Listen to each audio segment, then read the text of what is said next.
Bonjour et bienvenue dans l'épisode 21 de mon podcast Tricot. Je suis Thibaut alias Tricostérone sur les réseaux sociaux YouTube et Instagram.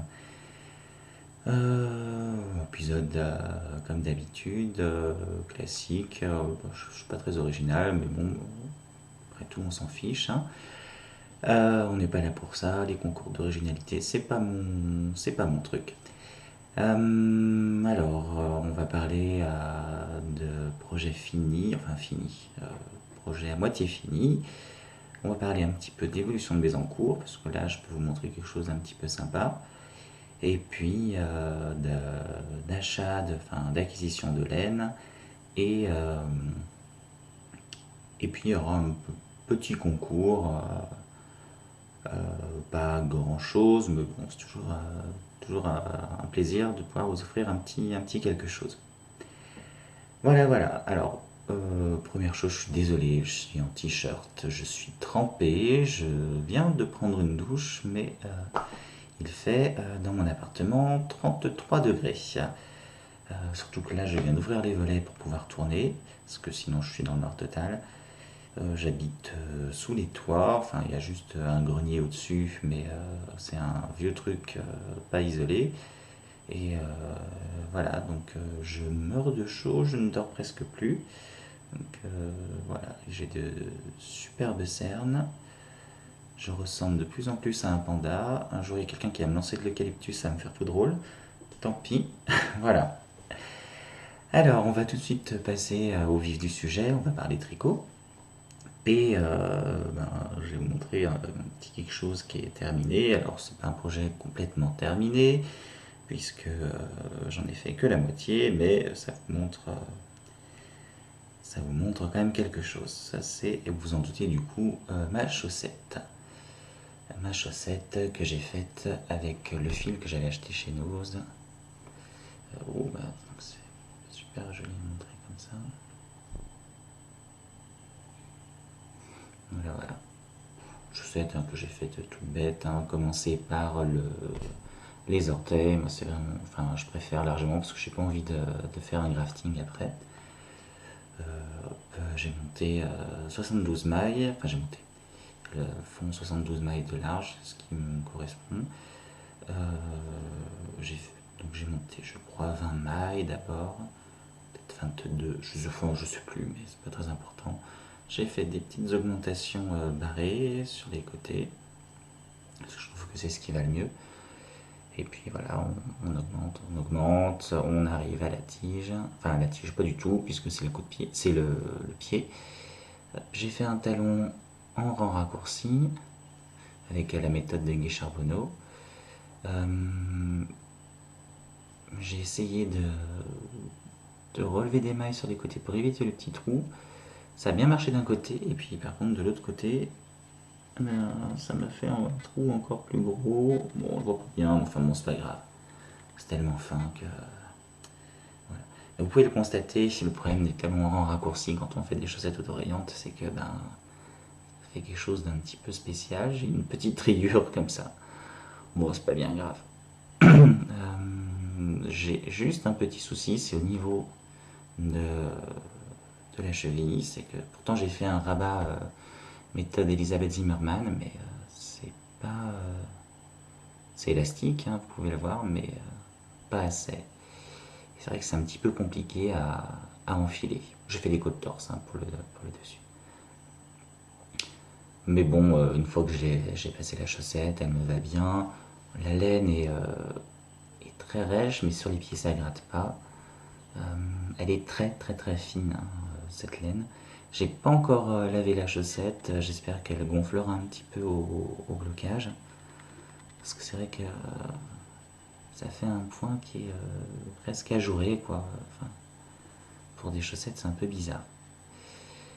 J'ai pas encore commencé la deuxième, je suis pas ultra pressé. Ce qui m'ennuie, c'est que cette laine à tricoter, elle est pas hyper agréable. Et puis les aiguilles métalliques à chaussettes, souvent ça m'a fait mal au doigt, j'ai eu un petit popo au doigt comme ça. Un petit bobo, carrément un trou quoi dans le doigt. Parce qu'en fait, il y a une sorte de corne qui se forme, et puis au bout d'un moment, la corne elle éclate. Tac, ça fait un trou. Ça fait mal. Voilà, voilà. Je commencerai la deuxième ce mois-ci, et puis voilà, c'est pas un projet qui est ultra urgent, puisque de toute façon, des chaussettes en laine en plein été, c'est pas forcément hyper utile. Donc voilà, c'est pratique quand je bouge et que c'est un projet que je peux emmener de partout, bon, comme un petit peu tout le monde, hein, quand il tricote des chaussettes, et surtout ça, c'est un projet mobile. Mais j'ai hâte de faire la deuxième pour pouvoir tricoter d'autres laines comme la Fabelle, pour faire une autre paire de chaussettes. Voilà. Je me suis imposé de tricoter les laines à chaussettes que j'aimais le moins d'abord, enfin, de tricoter au moins celle-là, parce que je me suis dit sinon je la tricoterai jamais. Donc voilà, c'est un petit peu une petite discipline comme ça. Tu tricotes une laine que tu aimes un peu moins, puis après tu peux te permettre de faire une chaussette, enfin une paire de chaussettes avec une laine que tu aimes un petit peu plus. Pour le talon, alors j'ai mon ami Olivier au Kill Tricote qui s'est acheté le patron du Fish Lipsis Hill, pardon. Et apparemment c'est quelque chose de très intéressant. Alors ça coûte 1 € et quelques, hein, je crois. Ça donnerait quelque chose de pas mal, donc j'hésite.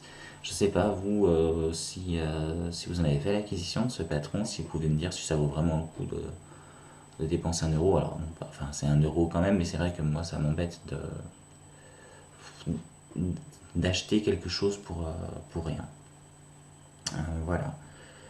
Bon, chaussettes c'est bon. On va passer à un autre petit encours. Un autre petit encours, pas du tout. Un encours. Puisque. Oui, bah si, parce que la chaussette c'est un encours, parce que elles sont pas terminées. Je vous avais montré, je crois, il y a un ou deux podcasts, un ou deux épisodes, pardon, cette laine que m'avait offerte Olivier.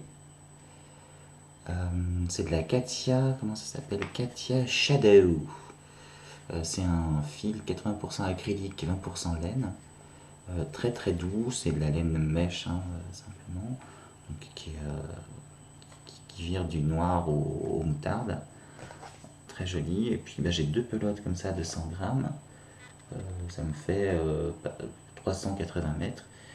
Donc je me suis dit que avec cette quantité et avec cette épaisseur de fil, la chose à faire c'était peut-être une écharpe.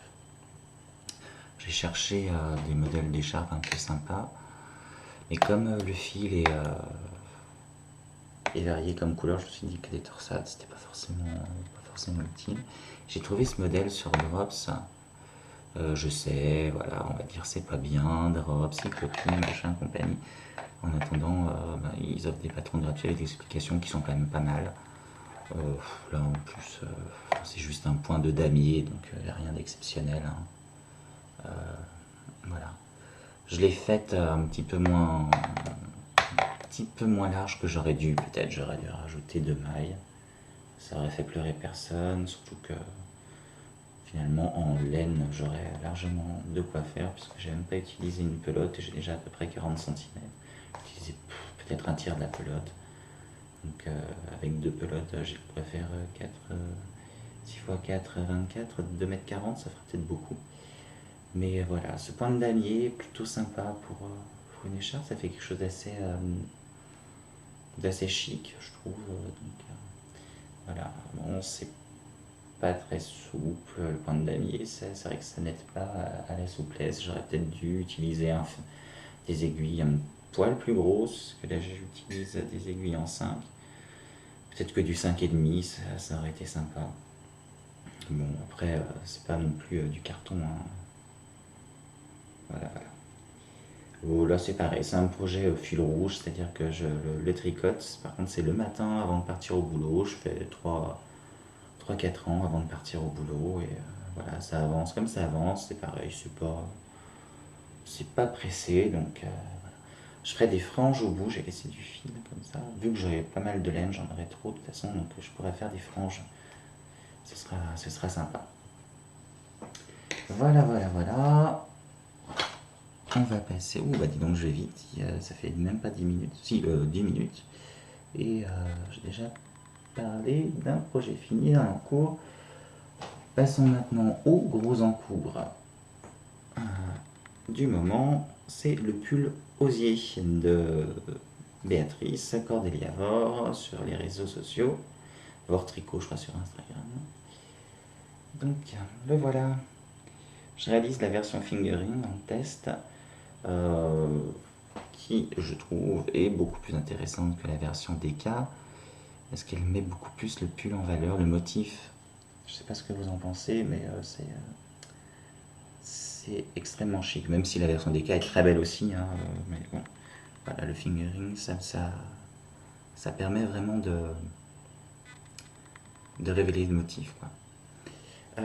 Petit souci, c'est que entre l'échantillon que j'ai fait et à plat et mon tricot en rond, il y a une petite différence. Et puis j'ai voulu faire, enfin je le faisais pour moi au départ, j'ai voulu faire une taille M+, mais j'ai un peu grossi. Et le problème c'est que au niveau, alors au niveau de la largeur il va bien, mais c'est au niveau des emmanchures. En fait, la taille des emmanchures, c'est un petit peu trop court et du coup, ça va être trop court. Je l'ai essayé à ma mère, qui, par contre, à laquelle ça va très très bien. Donc, c'est vraiment charmant ce petit bout comme ça que je vous montre. Ça met bien le pull en valeur. Donc finalement, je le fais pour ma mère et c'est pas plus mal. Ça lui fera un joli pull en mérino angora. C'est dommage, là on voit pas bien la laine. Alors je l'ai bloqué justement pour essayer de l'agrandir pour moi. Ça l'a un petit peu agrandi, mais pas suffisamment. Elle, ça lui va bien. Donc c'est super super doux. Vraiment, c'est vraiment extrêmement doux. Ça a un côté un petit peu pelucheux de l'angora, avec la douceur du mérino. Voilà. Donc ça avance doucement, puisque un rang fait maintenant, un rang du corps fait 288 mailles. Bon, évidemment, je vais le raccourcir pour ma mère, vu qu'elle mesure 1,50 m, aussi bien au niveau de la longueur que des manches. Mais voilà, j'espère terminer le pull assez rapidement. Là, je vous avoue qu'en ce moment, avec la chaleur, je suis trempé encore. J'ai du mal à tricoter plus d'un rang par jour, parce que c'est chaud, mine de rien. Donc, voilà, je me concentre sur les petits projets qui me permettent de ne pas avoir trop de laine sur moi. Au niveau du fil, donc je dis c'était du Merino Angora, un fil que j'avais acheté sur eBay. Je ne vous recommande pas de commander sur eBay comme ça cette laine, parce que apparemment les livraisons en France c'est extrêmement compliqué. J'avais essayé de m'en faire livrer un deuxième cône et ça n'a jamais marché. Alors j'ai tout été remboursé, mais bon, on attend quand même. La livraison elle doit se faire sous 3 semaines, on attend une semaine en se disant que ça va arriver, mais voilà, donc on attend un mois pour rien. Donc c'est une laine qui vient d'Angleterre. Je vous conseille de ne pas acheter sur eBay quand ça vient d'étranger comme ça. C'est toujours compliqué. Enfin, on est déçu, quoi. Parce que je me suis fait rembourser, il n'y a pas de souci, hein, mais c'est pas ce que je voulais. Moi, ce que je voulais, c'était avoir un autre code, quoi. Donc voilà. Au niveau des aiguilles, c'est en 3,5. C'est long. C'est très long. J'ai un échantillon de 27 par 40, hein, je crois. Donc vous pouvez imaginer ce que ça peut faire. Et moi, je suis pas un tricoteur très rapide, donc voilà. Au niveau du patron, Béatrice, je crois qu'elle recherche toujours des testeuses pour la fingering. Le patron est sorti en DK, par contre, vous pouvez l'acheter sur Ravelry. Voilà. Je pense que au niveau des augmentations, alors j'ai fait plusieurs sortes d'augmentations. Au départ, j'ai fait des augmentations perlées et moi ça me plaît pas énormément parce que je trouve qu'on les voit. On voit des petits trous.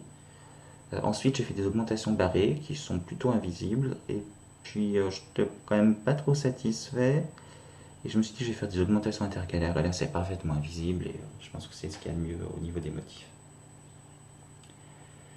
Voilà, voilà, voilà. Donc ça c'est mon projet principal et j'espère le terminer assez rapidement. Alors pas le mois prochain puisque ça va être quand même plus long, mais j'espère le terminer dans 2 mois. Sinon, projet futur, je vais commencer le pull en test Hélène Dure de Béatrice Cordeliavor. C'est son premier modèle jacquard qui est en test. Je vais me le faire pour moi. J'ai mis en pelote la laine, mais j'ai toujours pas commencé à le faire. Voilà, je repousse, je repousse. Même si j'ai très envie, mais le jacquard là avec cette chaleur, je vous cache pas que c'est compliqué. Et puis surtout, c'est que j'ai envie de voir avancer le pull osier qui va être vraiment sympathique. Donc j'ai envie de le voir terminer. Donc c'est pour ça que je me concentre surtout sur lui.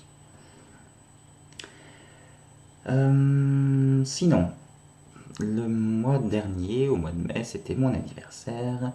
Et je vous avais parlé que j'avais reçu un bon d'achat chez...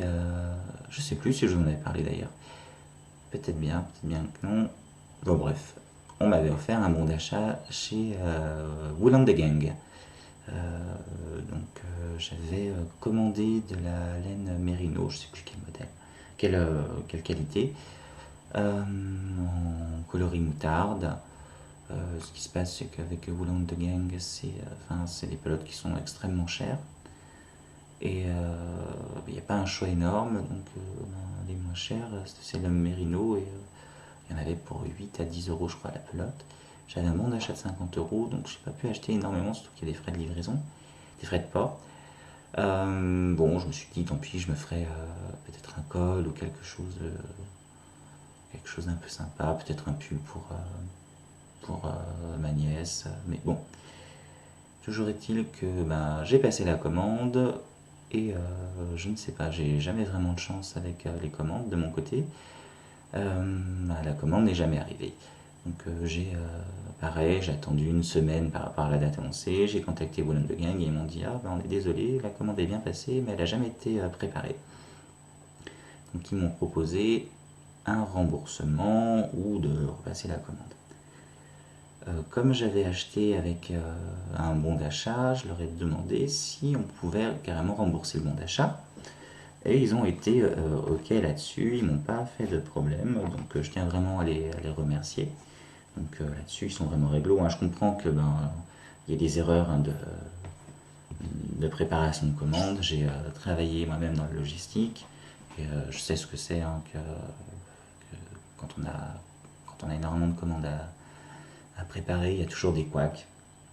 Parce qu'il peut y avoir des bugs informatiques, il peut y avoir des employés aussi qui s'en foutent complètement et qui informatiquement préparent une commande, mais dans les faits ne le font pas.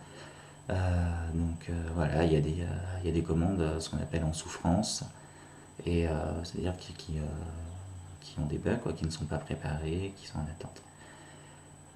Mais donc Wool and the Gang a vraiment bien réagi, ils ont été très agréables, donc voilà, je tiens à les remercier.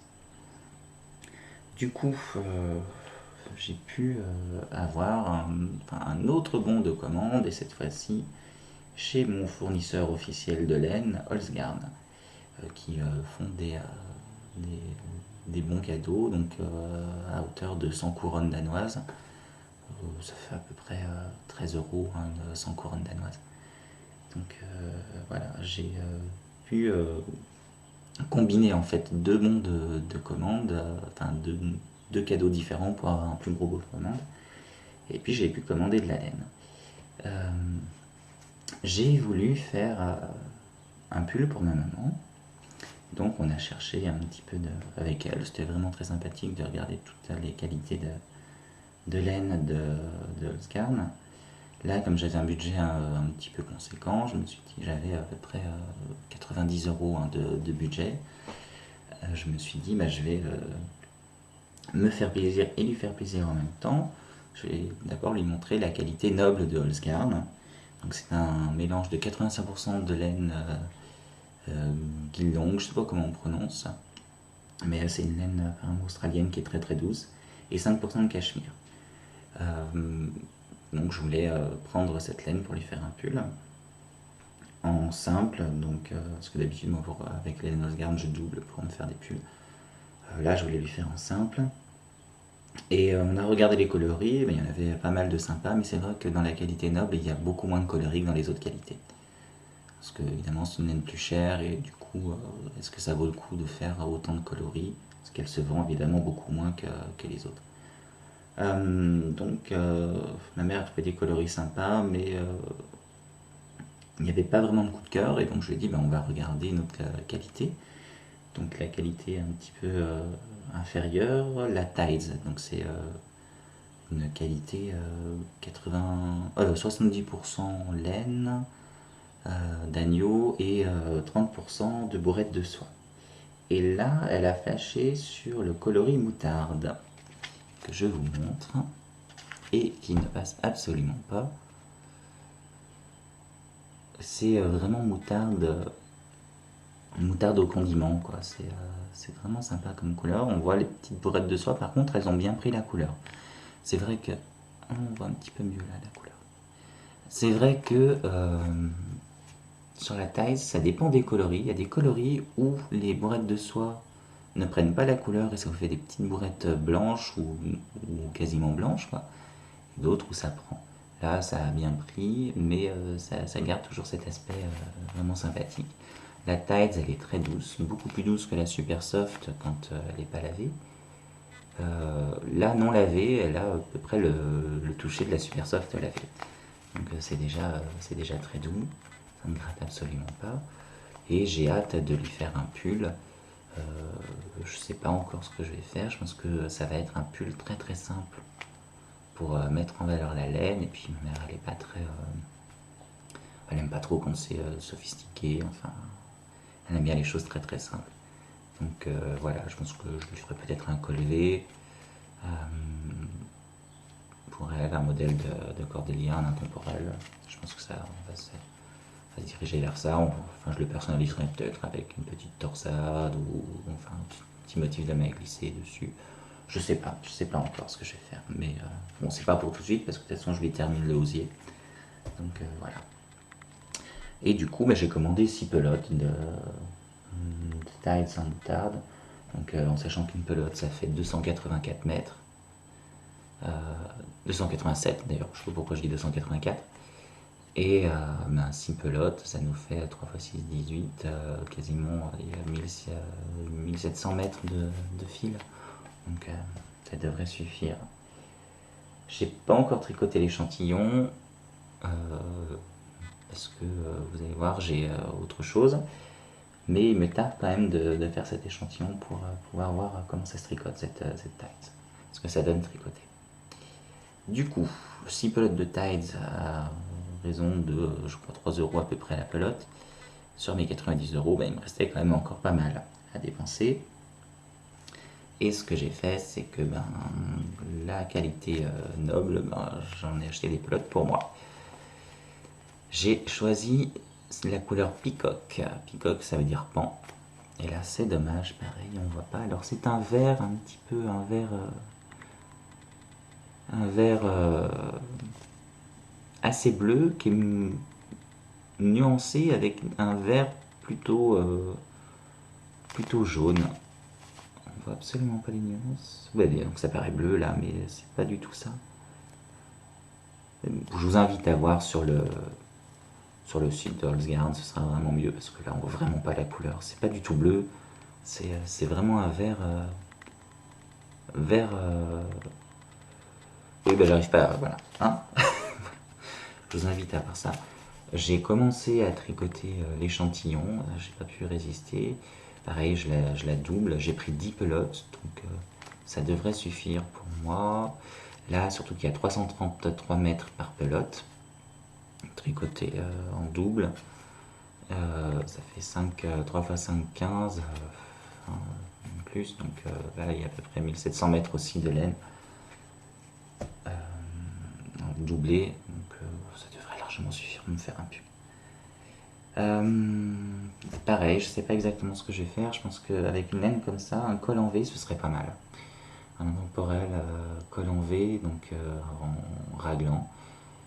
Je crois que ce serait vraiment sympa. Voilà pour ce qui est des acquisitions de laine. De quoi je voulais vous parler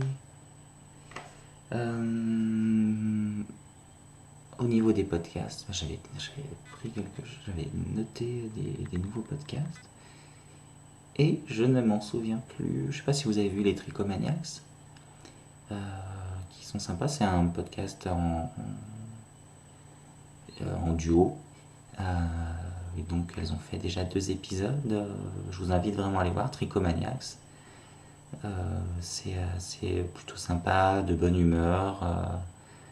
Pas dans l'exagération, ça c'est à chaque fois je vous le répète, c'est un de mes critères. Pas dans l'exagération, alors ceux qui me connaissent bien savent pourtant que dans la vraie vie, je surjoue un peu ma vie, certains diront, mais, et ça se voit pas du tout dans mes podcasts, mais ceux qui ont pu me rencontrer savent qu'il y a une grosse différence entre le typo des podcasts et le typo dans la vraie vie. J'espère que les deux sont sympathiques. Voilà. Donc les Tricomaniacs, qu'est-ce qu'il y a eu d'autre comme nouveau podcast? Je me suis dit, il faut absolument que j'en parle. Mais si, bien sûr. Je me souviens plus, attendez. Je me souviens plus de son nom. Je suis abonné à elle sur Ravelry. Je demande juste une seconde, je regarde. C'est un nouveau podcast que j'aime beaucoup. Elle a un nom spécial, attendez. C'est ma podcastonneuse. C'est marrant comme nom. J'ai perdu. Je vais me mettre comme ça. Voilà, je vois. La podcastonneuse, je crois que c'est comme ça aussi sur YouTube. Je vous invite à voir. Elle teint sa laine elle-même aussi, surtout pour les laines à chaussettes, dans des qualités genre Fabel. Elle se prend pas la tête. Et c'est vachement sympa. Elle est très sympathique, très amusante. Donc je vous invite vraiment à la regarder. Je pense que c'est quelqu'un qui mérite qu'on la découvre. Voilà. Et puis, comme d'habitude, il y a les nouveaux épisodes de Séverine Capel qui va en sortir un le 9 juillet, comme d'habitude, tous les 9 du mois. J'aime beaucoup regarder parce que c'est quelqu'un que je trouve très authentique. Qui a une réelle expérience du tricot. Enfin du tricot et de tout d'ailleurs, de beaucoup de loisirs créatifs. Elle a une réelle expérience. Alors elle est toute jeune, elle doit avoir mon âge à peu près, même pas 40 ans. Et elle a le truc un peu du tricot à l'ancienne, quoi. Elle tricote aussi bien plat qu'en rond. Et je vous invite vraiment à la voir. C'est vraiment très sympa. Si vous avez la moindre question à lui poser, une demande d'aide, elle se fait un plaisir de vous faire une vidéo pour vous expliquer des points, des méthodes, etc. Donc je vous invite vraiment à la voir. Voilà. Si, je suis bête. Pour le pull moutarde que j'ai fait à ma mère, je me demande si une version de Coriolis de Béatrice, donc Cordélia Vore, en moutarde comme ça, en simple, donc en light fingering, ça pourrait être vraiment sympa. Je pense que si Béatrice acceptait de m'aider pour l'échantillon, on pourrait faire quelque chose de pas mal. Voilà. Donc je vous avais parlé d'un petit concours en fin de podcast. Alors vous vous attendez pas à avoir quelque chose d'extraordinaire, mais j'ai trouvé ce livre qui s'appelle La douceur de vivre au tricot. C'est aux éditions de Saxe. Donc, je crois que tous ceux qui font des œuvres créatives connaissent cet éditeur et savent que c'est un gage de qualité, hein. Je crois que Triple L de Mag a acheté pas mal de leurs bouquins. Donc là, c'est vraiment des tricots qui sont nature, quoi, très, très sylvestre, on va dire. On voit un petit peu les modèles, le genre de modèle, pas mal de torsades. Alors il y a aussi bien du tricot à plat que du tricot circulaire. Par contre, c'est vrai que les mannequins dessus sont très, je dirais un petit peu les mannequins de Cacharel, quoi. C'est vraiment des échalas. Ça me met un petit peu mal à l'aise. Surtout que moi, ben, je suis pas du tout de la même corpulence. Donc je sais pas. Mais voilà, je trouve que enfin, il y a de très jolis modèles, aussi bien en grosse laine que en laine fine. Il y a du jacquard, il y a des torsades, enfin, il y a beaucoup de choses. Il y a des accessoires, il y a des pulls. Il y a cette marinière, ça, qui est sympa. Ce petit pull, ce petit haut. Enfin voilà, avec des points. Je vous montre vite fait comme ça. Donc aussi bien des pulls en rond que des pulls à plat. Donc je vous propose de gagner ce livre. Pour ça, très très simple, hein. On va pas s'embêter à faire quelque chose de particulier. Simplement, ben, vous mettez un petit commentaire. Vous êtes abonné, vous mettez un petit commentaire et puis ben, on fera un tirage au sort la prochaine fois. On est quoi? On est le 29 juin. On va dire que pour le 14 juillet, pour la fête nationale, euh, on fera, enfin on arrêtera les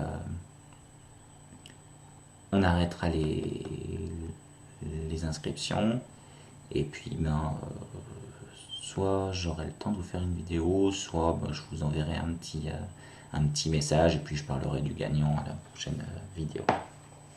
Ok. Alors quand je pense au 14 juillet, j'ai un peu le sourire parce que normalement, si tout se passe bien, avec Olivier, sa maman, donc Michel, et Mimi, de Sacré Mimi, donc Michel aussi, ça va faire un peu beaucoup de Michel quand même là-bas. Bah, je pense qu'il y aura sa fille aussi, et peut-être sa petite fille. On devrait aller ben, chez Mimi pour faire une petite journée tricot sympa, une visite de, je sais pas si c'est la Drôme ou l'Ardèche, mais enfin voilà, c'est du côté de tout ce qui est là-bas, quoi. Donc j'ai hâte de les retrouver.